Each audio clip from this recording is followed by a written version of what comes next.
ఒకప్పుడు ఏనో పెద్ద పెద్ద ఆఫీసులలోనో లేకపోతే లీడర్లు ఇండ్లుండే గల్లీలలోనో సీసీ కెమెరాలు పెట్టేది. కానీ ఇప్పుడు ఊరంతా సీసీ కెమెరాలే కనిపిస్తున్నాయి. ఇంటికో కెమెరా ఉంటున్నది. అయితే ఎన్ని కెమెరాలు పెట్టినా దొంగలైతే మాట వింటలేరు. వాళ్ళ పని అయితే ఆగకుండా నడుస్తున్నది అన్నట్టు సీసీ కెమెరాలు అంటే యాదకొచ్చింది.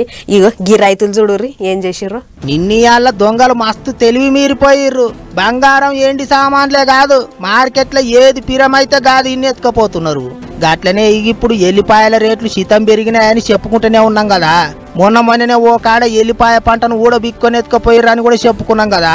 అగో గందుకే రైతన్నలు కూడా దొంగల పని పట్టే ఎగురం చేస్తున్నారు.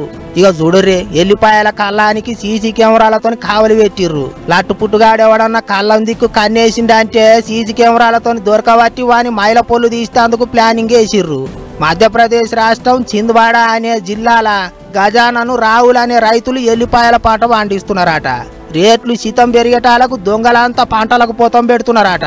ఏం తక్కువ కిలో ఎల్లిపాయలు 500-600 పలుకుతున్నాయి. అందుకే దొంగ బదమాజిగాళ్లకు ఎల్లిపాయల పంటను చూస్తే చేతులు గులగుల పెడుతున్నాయట. గా దొంగలను పట్టుకునే తందుకే శెల్కల ఎండతో నడిచే సీసీ కెమెరాలు పిడి చేసిర్రు. అంతేకాదు, శెల్కల పని చేస్తేందుకు వచ్చే కూలీలను చెకింగులు చేస్తేందుకు కూడా మనుషులను పెట్టుకున్నారట.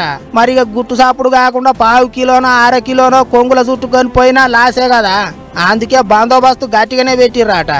ఏమైనా ప్రతిదానికి ఓ టైం వస్తుంది అన్నట్టు గాని అడమ టమాటాలకు దొంగలు పడ్డరు, ఉల్లిగడ్డలు ఎత్తుకపోయిర్రు. ఇక ఇప్పుడు ఎల్లిగడ్డలకు టైం వచ్చింది. ఎల్లిగడ్డ దందా చేసేటోళ్ళు పండించే రైతన్నలు ఎందుకన్నా మంచిది జర పైలంగా ఉండుర్రే.